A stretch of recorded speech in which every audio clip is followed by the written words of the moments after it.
Cooking style shirt with smile. Smile করুন, happy থাকুন।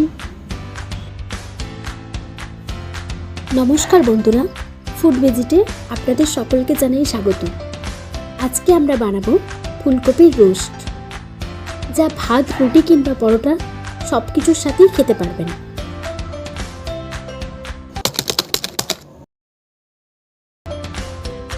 জলে দিচ্ছি লবণ, ফুলকপিগুলো ভাপিয়ে নেব।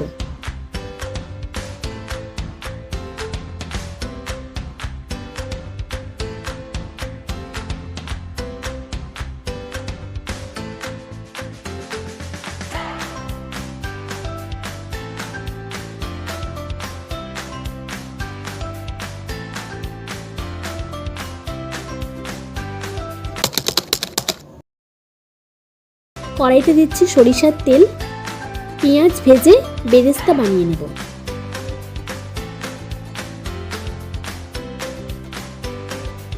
একই তেলের মধ্যে দিচ্ছি ভাপানো কপিগুলো, হালকা করে ভেজে নেব।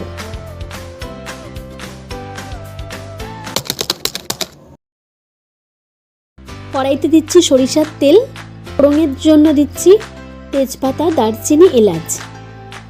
দিচ্ছি পেঁয়াজ কুচি,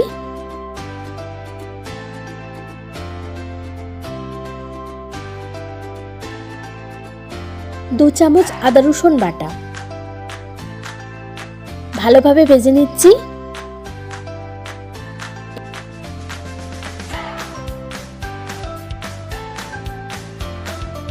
এরপর দিচ্ছি টমেটো কুচি,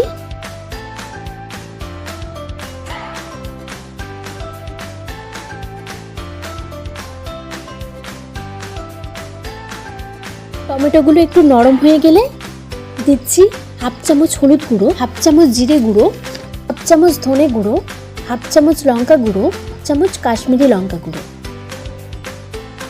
সব কিছু ভালোভাবে মিক্স করে নিচ্ছি। দিয়ে দিচ্ছি ফেটানো টক দই, আবারও ভালোভাবে মিশিয়ে নিচ্ছি।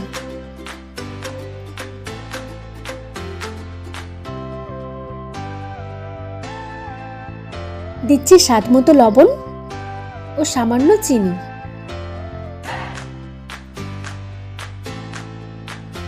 মিক্স করে দিয়ে দিচ্ছি নারকেলের দুধ, সামান্য জল।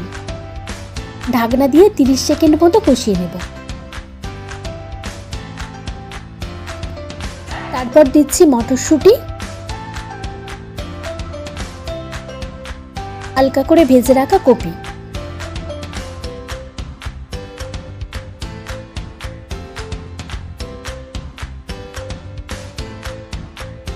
ধনেপাতা কুচি।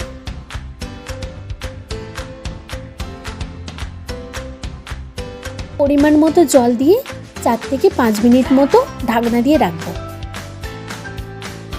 হয়ে গেছে। শেষে দিয়ে দিচ্ছি গরম মশলা,